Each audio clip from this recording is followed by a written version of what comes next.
Good evening and welcome to another edition of the Addict'S Advocate. I'm your host, Dusty Dean, and it is my pleasure to introduce Kevin KUHLOW. Kevin KUHLOW is a licensed drug and alcohol counselor with Visit Health Recovery out of Los Gatos, California, here in the San Francisco Bay Area. It is my pleasure to meet this man in person, either it's via internet, but nonetheless, we've talked for a few times. And you've got a great story, first of all, sir, and you have a great message, and you also have a great program that you're helping people in recovery of all aspects. And so with that, I'm going to kind of give the floor to you. And I think what's important is that we understand that, it's difficult to understand addiction unless you've dealt with it yourself.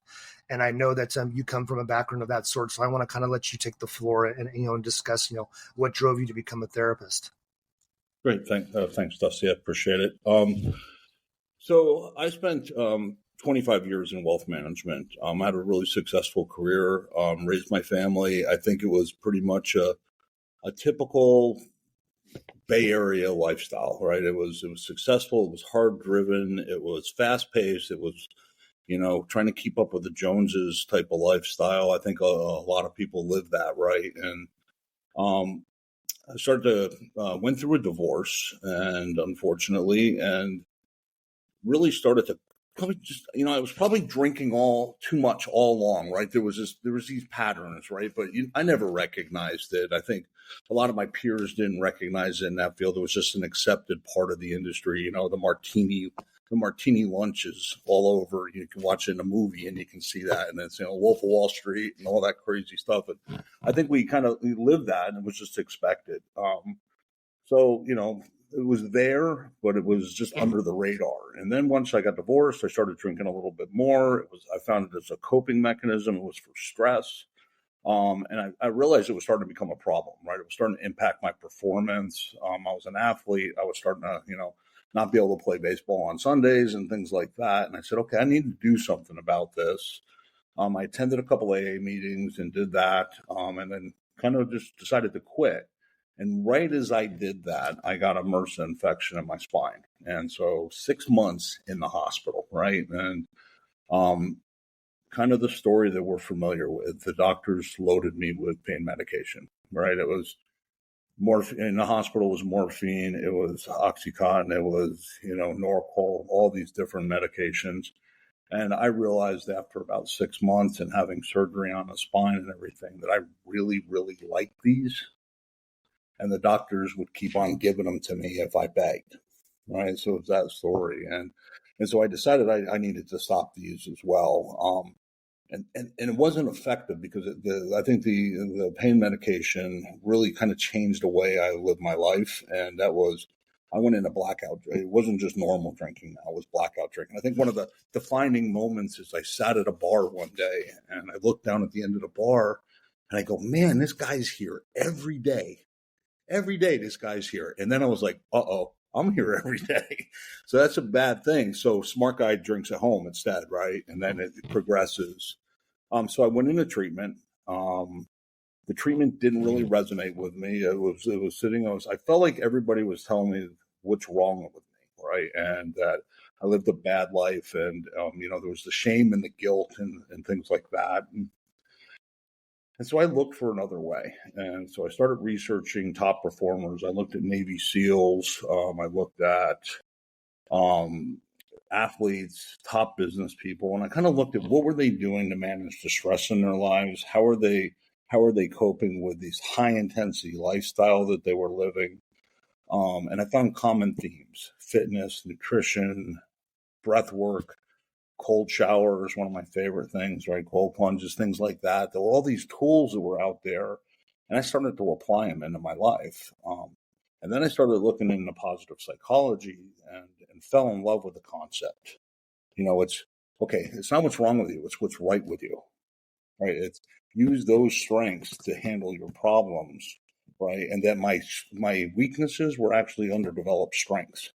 So I could just work on those weaknesses and get better in those areas and improve my overall quality of life. So I kind of looked at addiction as a performance issue, not as a disease, right? A little bit of a different model, right? It was just, I'm not coping with the world. So I decided to go back. I went and got my master's, became an addiction counselor, Started my PhD in organizational psychology, looking at performance and motivation is the key, and leadership, which is amazing because a lot of the things I bring to my clients come from there, right? It comes from motivation. It comes from leadership. It comes from performance analysis and things like that. I spent 7 or 8 years in the public sector working for a company called Project 90, which is a nonprofit in San Mateo, helping underserved areas. And then went into my private practice and then got the opportunity at Visit, just a phenomenal organization and a great opportunity to help build their addiction program in Los Gatos and really be the pilot for what they want to do in the entire country, which is provide the highest level of service and really reach as many people as we can, help as many people. And so it's just a really kind of great opportunity. So that's it. I love it. I love the approach. And yeah, I mean, regardless of how and why we get into the states that we get into, especially when it comes to addiction, there's definitely got to be a motivation to change, right? Yeah. And I think that that's important. And I know for myself personally, I mean, again, I was dealing with it, for the most part, consciously and unconsciously for 20 years. And again, with the way that, these substances in our life requires to ultimately use more and more and more to get the same effect and to manage our life. It gets to a point where we just biologically can no longer handle the things that we're doing to ourselves. And there gets to a point of simply, are you done? Right. Because if you get to that point of truly being done and you're no longer contemplating, right, you're in a plan of action. That's when I think for anybody, right? I mean, it's like, especially if you're trying to change jobs, if you're getting ready to start a family, get married, right? All these things have changes and you have to be willing and fully vested in order to make anything be successful in your life, right? Sure. So I guess in a sense, I understand the overall approach. What does, I guess let's back up. You obviously with Visit Health Recovery, there are a lot of different formats in which a client can approach you and say, hey, I need help. What are my options? Can you give me some examples of what, those things look like? Sure. I think the concept that we were bringing is we want to meet the client exactly where they're at. We want to help them. And so clients come to us at different levels of, stages of change. They come to us. Some of them are, hey, I think I have a problem. I don't need a group. I don't want to come in there. So we're going to be able to provide individual counseling for them to guide them. Brief intervention, usually they come in for like 6 sessions, either virtually. Most of those are virtual. A lot of those are professionals who are too busy working and they're kind of ashamed to come into a group setting sometimes. The shame is a big issue and we can help them there. And then we have an intensive outpatient program, which is between 9 and 19 hours a week. We have a variety of health and wellness groups, positive psychology, acupuncture. So we're really doing this kind of holistic, broad-based curriculum, keep people engaged and interesting. And then we have a high-intensity program that's designed for people that maybe have just come out of treatment and they still need additional treatment, but they want to have some freedom in their lives. And so they come in 5 days a week for 5 hours a day. In most cases, 20 to 25 hours a week. A very similar curriculum. Matter of fact, there's some overlap there because they join with our outpatient. But, our goal is to move up and down the ladder, all the way down to, long-term monitoring, which I think is overlooked in this field, is to give people, a checkup every 3 months, give them a counselor to reach out to in case they're struggling. So we have all those services available live or virtual. That's wonderful. And I think that you hit the nail on the head. There's definitely, we need to leave these systems with a sense of a community, right? The sense that somebody cares. Empathy is big in this business. I know personally that I've never had as many friends in my life now that truly understand me, that have been, with similar struggles, and we can be wholly ourselves. There's no judgment. And even, post treatment, we can still talk about, the things that are bothering us, even if, we have a triggering mechanism, and work with each other through that, right? Because with addiction, we isolate, right? And that's, we're trying to do the opposite of isolation here. We're trying to bring together a community. Can you tell from the beginning if someone that will follow through with getting better? I think this disease is individualized. I think the way that I look at this is everybody's journey into addiction is different. The garbage in the middle looks a lot the same, and everybody's journey out is different. So somebody comes in, and I've seen clients that not engage right away, and they'll have a couple of relapses, and then they just get sick and tired, right? They're sick and tired of being sick and tired, and kind of that great expression. So they basically grab on and they engage. There's some key things that I see from people. If they embrace them right away and they execute, they have more success than I've seen historically. One is if they take care of their nutrition and their fitness. Those clients, I've seen clients who take an exercise program, and they establish that, and they eat healthy and they start sleeping better, have higher rates of performance. It's a very common theme that I've seen. The other area is, believe it or not, one of my favorite. The first thing I teach a client is about the cold shower. So it's and now cold plunge is getting all this. I've known this. I've been using this for a long time now. It's all over the place, right? I'm like, man, they're stealing my thunder. This was my thing. But it's interesting because I'm trying to teach them to handle fight and flight response, right? So they get in there, that ice cold, and it's lousy, and everybody tells me how much they hate it. And I'm like, that's great. It's a little bit of suffering. It's good. It's not bad. Now, did you control it? Did you breathe? Did you execute, right? The breath work that we talked about in there. Did you calm yourself, right? All those things.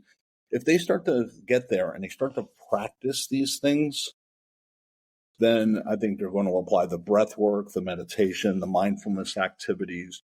And I think I always equate it to the story of, if you put a baseball glove on somebody and you throw them out at shortstop and they say, okay, you're playing shortstop for the Giants now, probably going to make about 100 errors in the game if you've never played the position or ever played baseball, right? What do? They practice these things time and time and time again, over and over and over again. And then when game time, they can execute. Well, I think it's the same thing in recovery.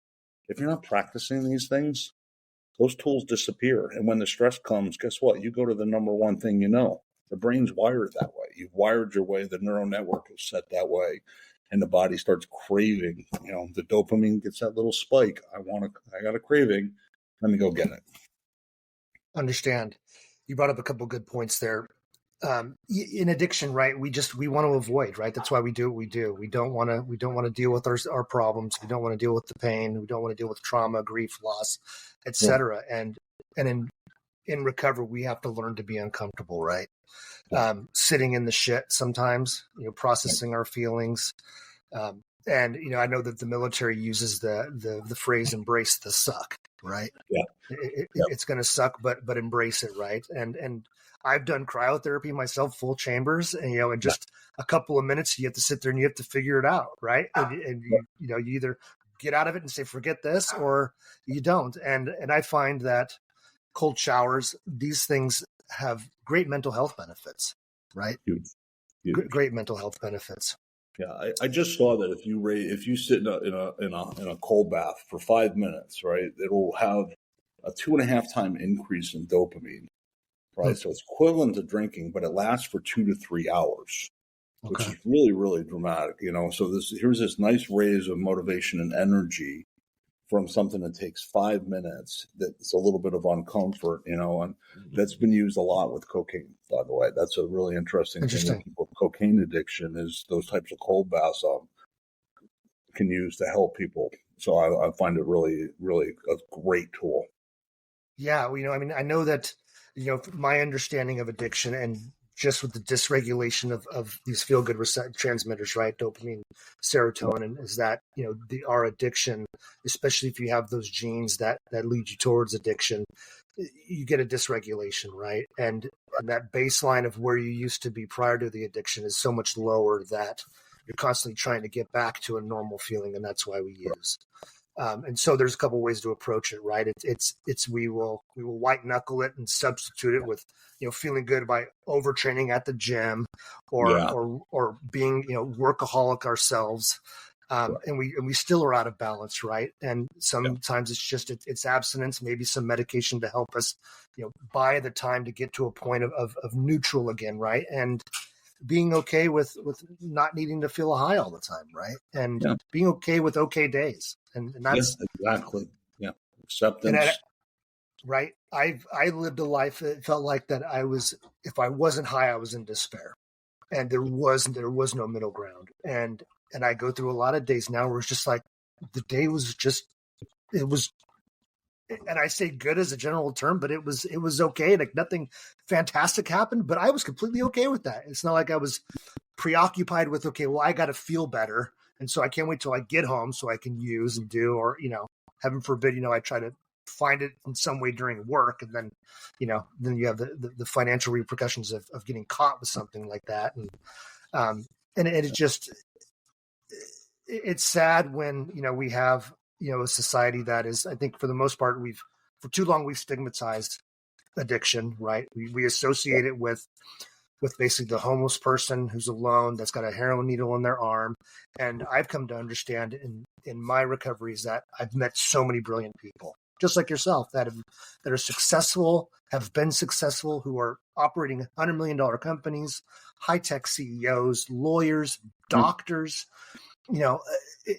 all these ranges of just truly brilliant people that, and again, life is such that it waits for none of us. And we are sometimes dealt with a lifestyle that it's overbearing, it's overwhelming, especially being obviously here in the Bay Area. We've got, we do have a rat race. We have a keep up with the Joneses mentality for a lot of it. And people have lost the sense of happiness because they don't even know what it is. They're following what everybody else has been doing. Right. I'll be happy when I get this. I got this. Well, I'll be happy when I get that. It's that continual chase. I think for myself, I lost my identity. It was the reality is one day I just was sitting there drinking and I was at this really bottom and I was like, I'm really low. I don't have anybody to support me. I've alienated a bunch of people that I cared about, including family.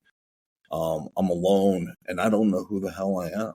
I really don't. I just didn't know, I had this vision of a father and a family and a successful life, and it was gone. And I think a lot of people I talk to, they're in that transition, right? There's a lot of our clients who just come in and they're going through divorce, or the relationship is damaged. Maybe the kids have left the house, off to school, and the mom doesn't know who, she used to be the mother, and now her role has changed and she doesn't know who she is.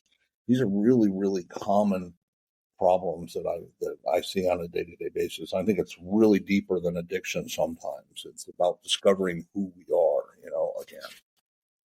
And I think that, COVID did a number on a lot of us, and it questioned our identity there too. And so people had never, in our modern times, we've never gotten to that point in society where everything stopped so severely and people lost their sense of identity because their identity was, there was no more self-care.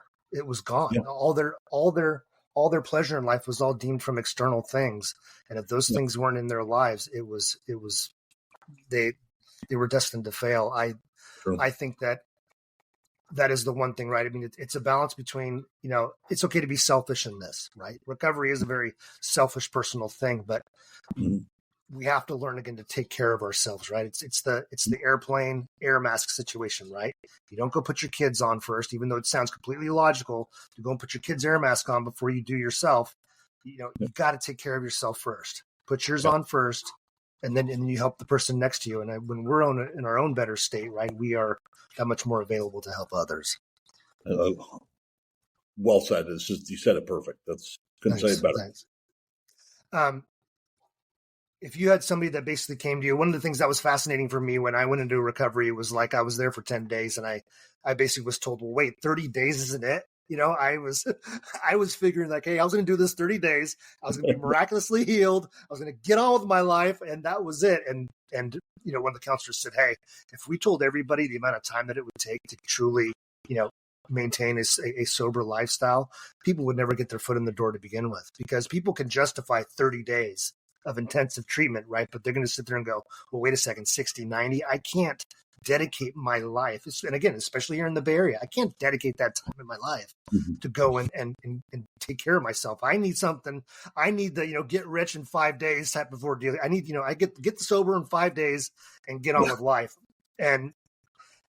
But the reality of it is that that's the truth, and that's okay. And if once people again are willing to make this change and they're willing to admit this is a lifelong thing, and it's because it's that old self that you had in your life is gone. That's the point, is to make that person dead and gone, and so that you can wholly be you and this new you and this better you, and that's the life you're going to live now. So it's going to require a constant self-awareness. It's going to require challenging yourself at times, processing things that you've never processed before, and or at least, the last time you processed them, you were in your teens, and you forgot how to process those things because you didn't have the options to use and deal with the addictions, right? Deal with the things that, the troubles in life. So what sort of timeframes and treatment do you recommend someone who is seeking a change? I mean, I know that you said that you basically are trying to meet people where they're at, and that's uber important, right?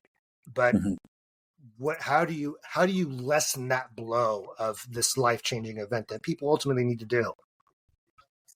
I don't know that I come at it from a recovery point of view, and maybe a little bit different. And what I mean by that is I talk about a lifelong journey, right? This is all part of your journey, right?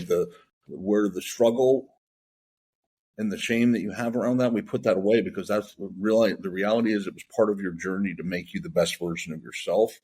So what we're talking about is that, that day by, it's one day at a time. Well, I tell people it's one day at a time, but it's one day, this is a lifelong journey, and it's about improvement and being the best version of ourselves. So don't think about it as just not drinking and fighting an addiction. Think about this as a lifelong journey to be the best version of yourself. So it's not 30 days. It's not 60. It's a lifetime. And it's a lifetime of really seeking growth and learning and becoming the better version. I mean, I love hacking, and I love my clients. That's what I tell them. It's like, if you've got a curious mind, you're always stimulated, right? You're not bored. If you're trying new things, you're always going to be stimulated. If you're not doing anything, you're sitting on the couch, probably going to get bored. And boredom is going to lead to thinking about the past and shame and all those things. And, what's our biggest risk? Boredom and overstress, right?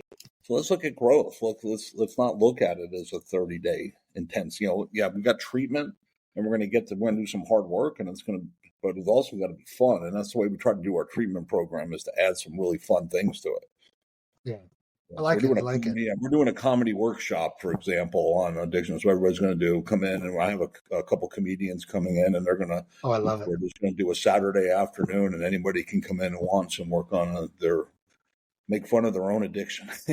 Well, we see that successful out there in the real world with comedians now. I mean, right? They talk about their mental health struggles, and a lot of it shapes our different perspectives in this world, right? And it helps, I think, also broaden our understanding of what it is. And I think that's important. Right. What do you think are the biggest challenges for somebody in recovery? I think today's high-paced society is one.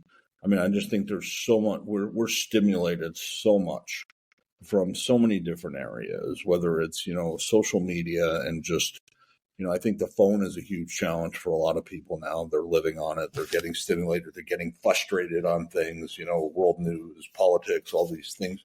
It's a very volatile time in this country, right? So in the world, right? So I think that's a huge challenge. And I think the other one is ego, and that's the ego level of, I've got this. I don't need to continue to practice. You know what? I have too much work to do today, so I'm gonna skip the gym. I'm gonna skip my breath work. I'm gonna skip taking time for myself. I'm not gonna make a nice meal for myself. Instead, I'm just gonna go get fast food, right? And all those things hurt us by, if we hurt the body and we don't rest and do the things we need to do, I think that's a huge challenge for people today because there's so many demands on us. That is with having a family. I had a family. I got work. I got family. I've got bills. I've got, I want my soul. It's like, where do I get the time? 4:30 in the morning is what I found for myself. That's what works, right? I just get up early and that's my time to take care of myself. At first it was horrible, but now it's pretty damn awesome. Yeah. Yeah. No, I think that's important, right? Is that we have to give ourselves our time every day just to rebalance because we have a lot of demands in our life and sometimes it feels like we're just treading water and next thing we know is, the year's already gone and we're looking at next year and before we know it, we're 6 months into that year and we're like, okay, what are we doing? Right. We've lost a sense of being present because we're too busy, focused either on the past, ruminating in that, or we're too pressured to, this is where I got to be in X, Y, and Z amount of time. And so they've lost the day. Right. And that just, I think that leads people down a miserable path. If there was a suffering addict who, basically came to you, but really, hasn't thought about, seeking help and you recognize that they were dealing with issues internally and, it was affecting their lives, what would be, the one thing that you wish that they knew?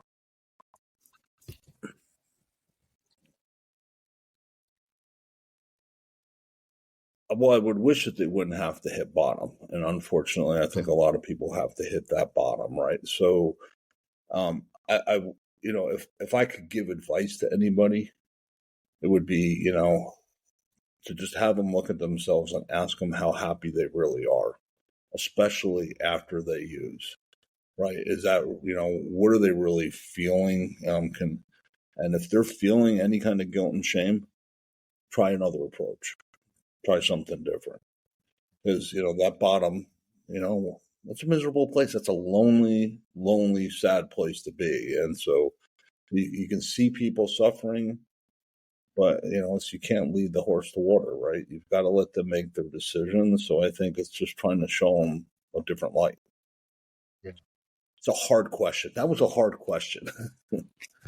And again, I think that, you, like you said, you meet people where they're at and everybody's rock bottom is different, right? Correct. Some recognize, hey, I'm kind of just waking up feeling not as great as I used to because I'm having a couple cocktails at the end of the day. Some people, unfortunately, are in serious accidents. Some people have, lose a lot of things in their life. And some just become highly mentally unstable, right, in their addiction. And it just starts affecting everything else in their life. And so, it is a tough question. And I wasn't expecting, the definitive thing. I mean, there is no golden bullet, but with that, but again, this is really just food for thought for somebody who's ever contemplated it. I know I joke with my wife that I had back in 2006, 2007. I'll never forget. I was at a casino with her and I said, good night, I'll be up shortly. And next thing I know is I'm probably 8 to 9 vodkas on the rocks and I'm about 1,500 in the hole. And I'm, 4:00 in the morning, stumbling in. I'm praying over the porcelain god, puking my guts up. And I look up at her and I go, why do I do this to myself? How did I get from having a good time to this point? Because again, everything becomes gray, after a certain point in your addiction, right? Especially during the course of going from conscious to not. and I still, but again, that was 2006, here I am, 18 years later and, and finally getting it. And thankfully, the damage that I done could have been worse. And the consequences of my actions in those things could have been much worse. And things that I probably may have never been able to reconcile with myself and ultimately led me deeper down the hole or, heaven forbid, the thoughts of ending my life. And that's what happens. But I think that people need to understand that, this guilt and shame and all of this that we're doing to ourselves, it's all part of, for lack of a better term, the devil's workshop, right? Yeah. you're feeding right into his hands. There's this, we're perpetuating this thing within ourselves, and we're at a point where we just psychologically can't get out of it. And as soon as we get to a moment of clarity, our withdrawal symptoms are so severe that it leads us right back to where we were at, because we don't understand that there's a better way. Or we just can't deal with the sobriety because the physical symptoms of it are just too painful. Yeah. And I think that recovery out, I will always tell people to look at, there's after we get past that withdrawal, there's that time frame where, something negative it's the end of the world and I'm going to drink relapse. There is hey, I'm having a great time and I've been sober for 6 months, so just have a couple drinks and make it better relapse, right? And it starts it all over again. And then there's the one that I have no idea how that bottle ended up in my grocery cart, right? Which I hear all the time. It's like, I can't remember that. So I say that we got to look for those 3 different ones. So we've been talking a lot about the negative, but a lot of people end up relapsing around or have a problem with the fun side of the equation too, right? It's like they don't have a good time unless a cocktail's in their hands. Going to a baseball game or going to a sporting event. How many beers do I have, right? It's like, okay, that's the part of the event, right? No, the drinking was now the event and the baseball game was in the background. So it's learning how to love the game again, or loving the concert, or all those things. No, that is important, and I've put myself in some of those situations. I've been in Nashville during Christmas time, and went to the Grand Ole Opry, went to downtown, and I was, because again, I like I said, I was at a point where I was done. I was like, put me in a room, throw away the key, lock the door.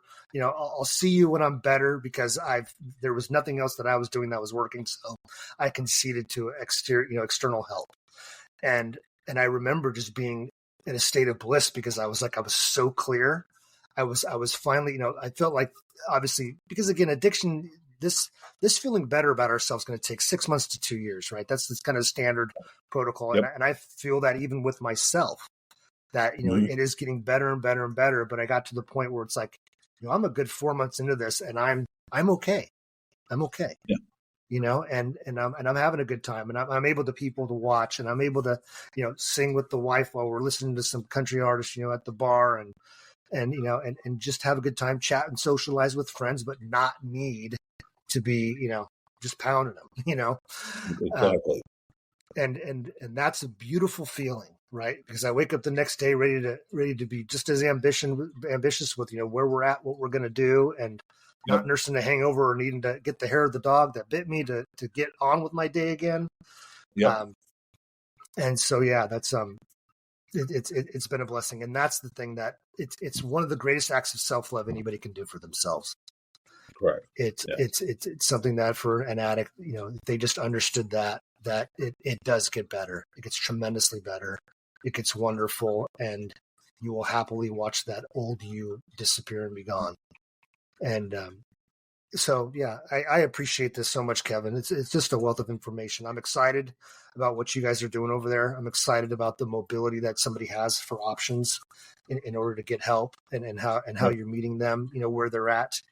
And I'm going to be an advocate for you and your services. And if I come across people, you are definitely an avenue in which I'm going to say, hey, give this guy a call, give this center a call. There's lots of ways in which they can be, you can be of service for them.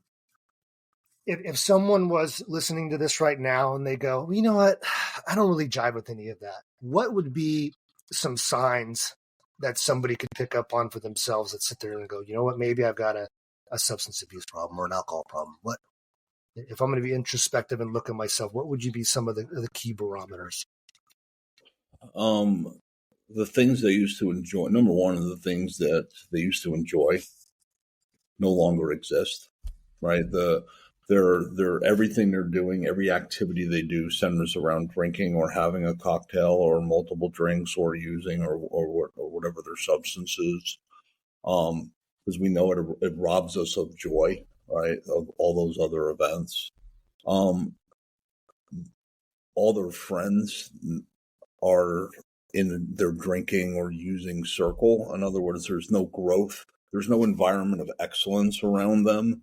There is no personal growth. They're stagnant is one thing I would also look at. And also I'd look at their physical health. And I think because we continue to use, and maybe we don't notice it, but the waistline gets a little bit bigger. The muscles get a little bit lagging. The energy levels decline. All aspects of it. And then I look at our relationships. How am I connecting with the people I love? Am I irritable with them? Am I snapping on them? Am I deflecting my anger or frustration on them? Do I feel disconnected, lonely? Right. And that could be that, the substances are really interfering with your personal connection. And then you look at the spiritual side, am I living by my values? Because I think that's one of the big things is rediscovering our principles of life and how we live them. Because when we're in addiction, I know that when I was drinking, I was not living by my values. I was self-centered and driven. I could care less, about anybody else's feelings. It was what I felt, and that's all that really mattered, right? And so I think rediscovering that, if you're looking at your life and you're saying, I don't like the way I'm acting, it probably has something to do with the alcohol or the substance you're using is impacting the way that you have. You gotta, first thing I work on with our clients is rediscovering the principle, right? Working on the body first and then basically getting into who are they, defining their identity, what rules of life they want to live by creating their ethos, really. What's their statement of life? How do they want to be seen and how do they live it? I think is incredibly important, and so they lose their passions, they lose their principles, and they lose their identity, their purpose, all those three things. Yeah. No, that's wonderful. Thank you for that.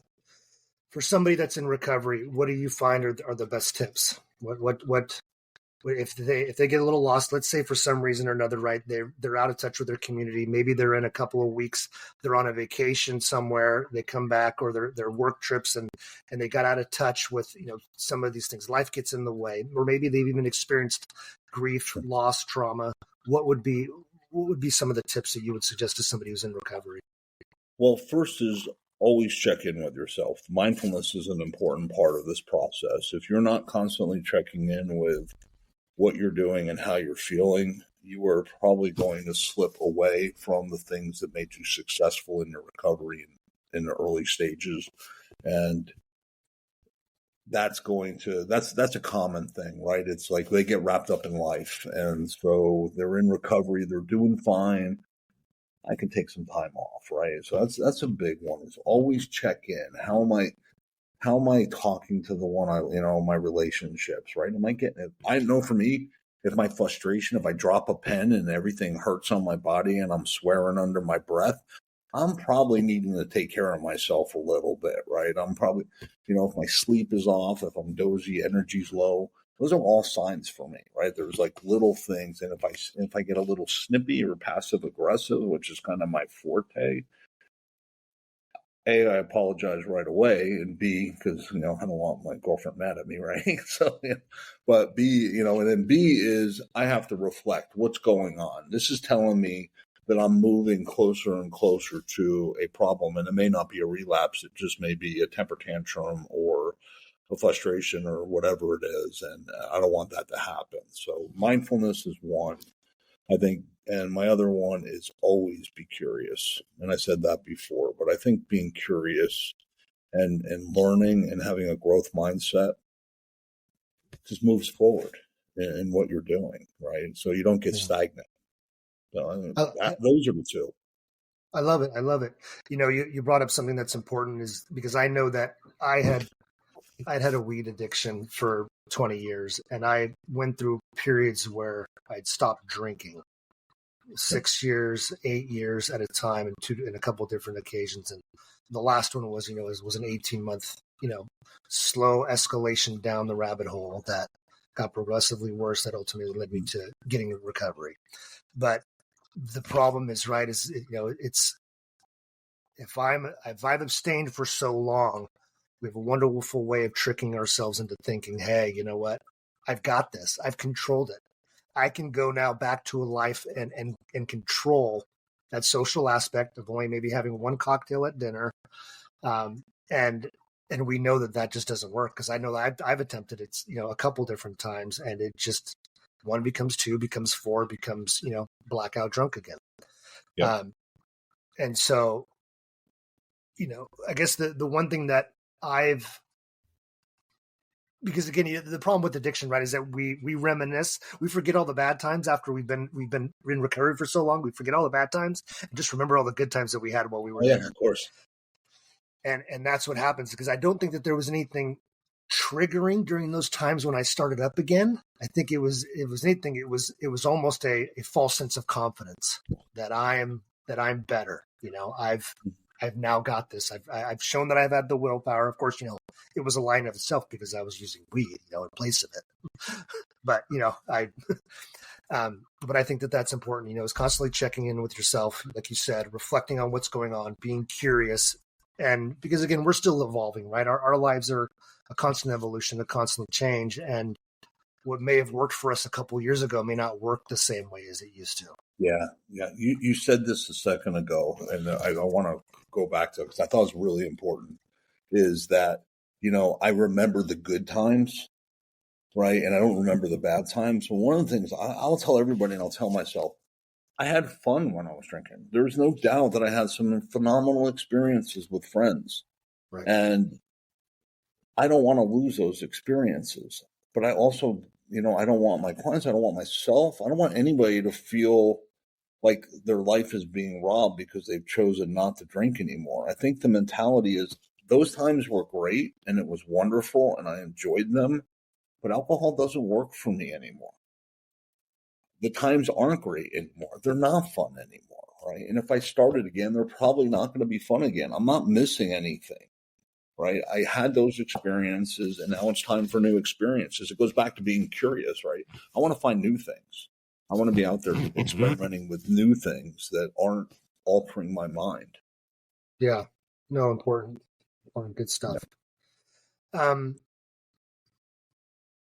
If I'm someone who's watching somebody in an active addiction and it's difficult for me to love them, what would you say to that person? That's like, hey, you know what? I've got someone who I've been trying to get help for, right? They just don't want to do it, and I'm at my wit's end, and I feel like I need to do the tough love route, right? I'm going to sit there and go, get out of my house. But I know where that may end up leading them, right? It may end up leading them onto the streets. It may end up leading them to use more. How do I manage that love for someone who's in an active addiction? I think it's one of the hardest questions we deal with on a day-to-day basis, right? And I think it's a hard question for like a parent with a child who's struggling, but that person can only, at the end of the day, choose to help themselves. Right. And it's really, I love you and I will help you with treatment, but I can't have you in my life right now. And that's a really hard thing. How do you, I'm picturing us trying to say this to my children. How could I say that? Right.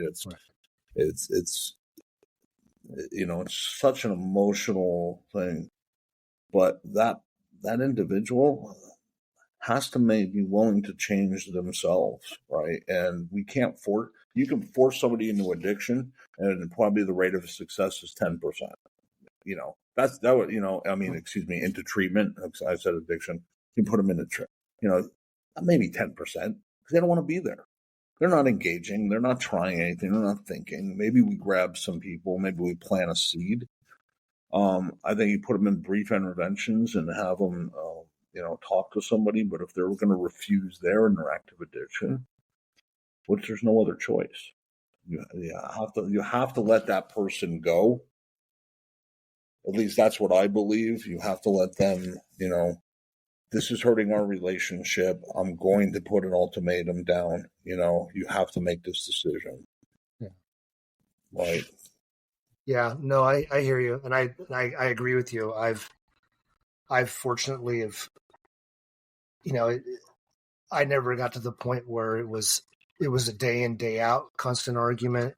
But towards the end, I recognized that the pain that I had internally in my life, I heard this from somebody else. I'm actually robbing somebody else's quote, but I thought it was so profound, was that the pain that I was not addressing in my life, and I was dealing with it just simply by managing it, managing this pain, the trauma, the loss, the grief, the whatever it was that I was masking with addiction, is that I was transferring that to the people around me that I loved, and they didn't deserve that, right?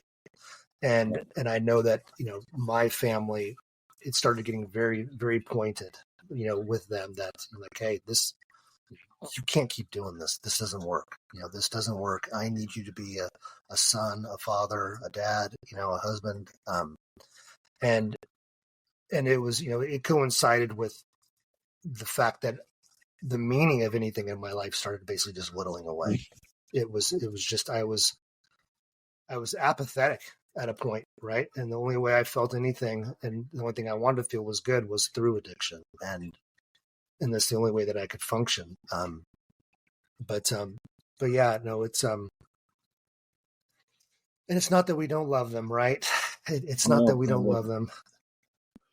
I think that was the loneliest time of my life. And, just alone. I felt alone. I felt abandoned. I mean, that's what that person feels like when you hear, I can't have you in my life anymore. You're not going to help yourself. Right. And I felt alone and abandoned and ashamed. And until I took ownership, until I took extreme ownership on what my life and my responsibilities, it wasn't going to change. Once I did that, the guilt and shame went away, because I knew my job was to be the best version of myself from that point forward. And that was going to take a long, long time, a lot of work to be that. It's a lifelong, like I said, a lifelong journey. I've said it multiple times. Yeah. We're in a society now, right, where we've legalized marijuana, which when it first was getting ready to happen, I couldn't tell you how happy I was. And now, looking back on everything that I experienced with it, and recognizing that I was in a way of form, self-medicating. I was trying to manage things that I didn't want to deal with by simply using that as a method. And now it's interesting, because I'm hearing that, the whole magic mushroom thing is getting prevalent now. People are using psychedelics, and it's almost just as if that we don't just enjoy simply the reality that we're in, and the awesomeness of what we're in, and being present in it. We need these constant escapes. But it's again, and alcohol is the biggest one of them all, right? It's been normalized for so long, right, in our life, and it shows up in so many different ways in society. What's somebody that isn't even at that point of pre-contemplation, right? They, this is what we do, man. Friday nights we go to the bar, we sit and we hang out and we have our beverages. But how do we squash those beliefs? How do we change? Or is it going to be forever a battle? I mean, it may just, again, this is, part of our lives, right? We have the good and the bad, but I'd like to think, go ahead. Why did you start drinking? Why did you use weed? Because it felt good. Right. In the beginning, it worked. So that Friday night bar or college or, anything, it worked. Right. So how do you fight something that has such an appeal?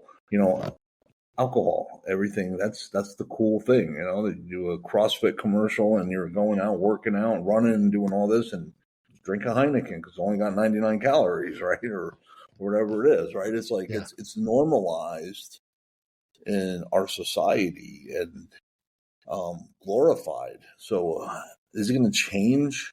No, I think we have to get the message out. I mean, look at smoking.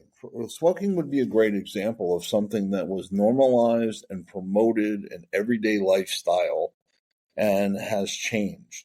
I think alcohol has gone through that cycle a little bit. I'm seeing more and more non-alcoholic beers out there. I'm going to bars and restaurants and seeing a mocktail thing. That's kind of the big corporate thing now, is the mocktail, going out and not drinking.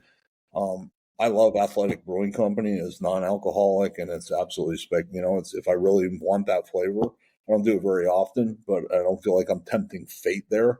but it's really enjoyable, right? And it's I can go out and feel like I'm having a beer and not worrying about it. The weed, it's a different story right now, right? Because I think the intensity of what they're creating is getting higher and higher in the concentration, and it's becoming a major issue. It's becoming a major issue with teenagers, and I think it's really got to be taken a look at, right? The levels of psychosis and schizophrenia are increasing because that's a high thing in that younger age. I think for parents, you really need to take a look at that for your teen child, is, how the mental health issues that are coming from that down the road in that underdeveloped brain are really, really, really dangerous. And the access is increased, right? It's not dad's weed anymore, right? The psychedelics are getting, some of the research is great, but that's the problem with it. The research looks good, but so everybody decides they're just going to do it on their own and go try to find their spirituality. They're really just getting high. That's what they're doing, right?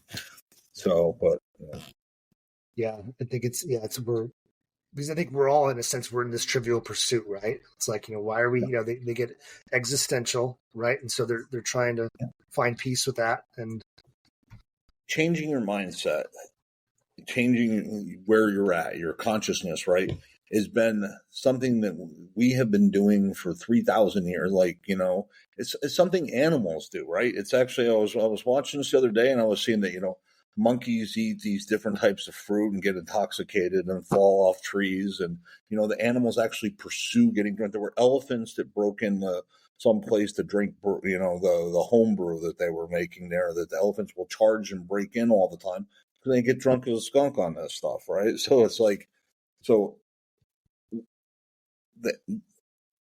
humans, animals, we've always tried to change our mindset for some reason, right? But it's, for 90% of the people, 80% of people, it works fine once in a while. It's just for that addicted mind, that's not going to happen, right? So they're gonna pursue that consistently. They're gonna love that dopamine rush. Yeah, I know it is fascinating. And again, that's why I think, obviously, in recovery, right, it's, there's this notion of the God of our understanding, right? Understanding our spirituality. There's so many different ways in which you can pursue that in a sober environment. That's enlightening. It is enlightening. And I've experienced, the mindful meditations. I've experienced, things like sound baths, which to me were just highly fascinating, meditative and just like, truly just like understanding what it is to be in this body, and and being thinking and cognizant of where you're at, being present and just marveling at our existence. And unfortunately, there's never enough time, right, to kind of do it all the time, but because of life's demands. But I think that enriching ourselves in all these, there's so many ways to enrich ourselves, and one of the things that I've found in sobriety is that I'm starting to get pleasure in things, like you had said, right? And the things that there were things that I no longer enjoyed doing that I used to enjoy, that gave me simple pleasure, and I lost all of it. And the only way that I had pleasure was by using. And now it's like, okay, and this is for me, just simply doing this has been a creative outlet for me that I never thought in a million years I'd do. And now I'm loving it, because for me, it's therapeutic as well. And the connectivity, and just it's enriching lives. It's enriching my own life. Kevin, this has been absolutely wonderful. I appreciate your time this evening. I'm gonna leave the floor open to you if there's anything else that you feel like you want to talk about. Is there anything else that's and again, we can do this again. We can digest this episode, and maybe in a couple of weeks' time, if you've got some things that you feel are really important that you want to talk about, I'd be more than happy to have you back on, and we can continue the conversation. Yeah, I would love to have that conversation. I think there's so much information, that I want to get out. It's just, if I had to leave on a point, it would really be that recovery can be positive, right? Yeah. Our approach is about, teaching a purpose, passion, principles, changing the body, really changing our mindset that life is good, right?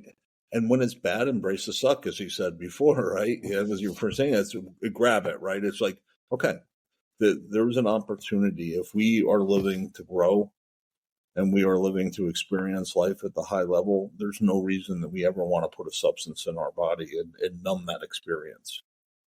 Right. So I think there's a lot of things I'd love to talk about. So yeah, this is great. This has been fantastic. I appreciate your time this evening, Kevin. Continue the great work, and we'll be in touch soon. Okay, sir? Great. Thank you very much. Have a good night. Take care. You Bye-bye. too. Bye-bye.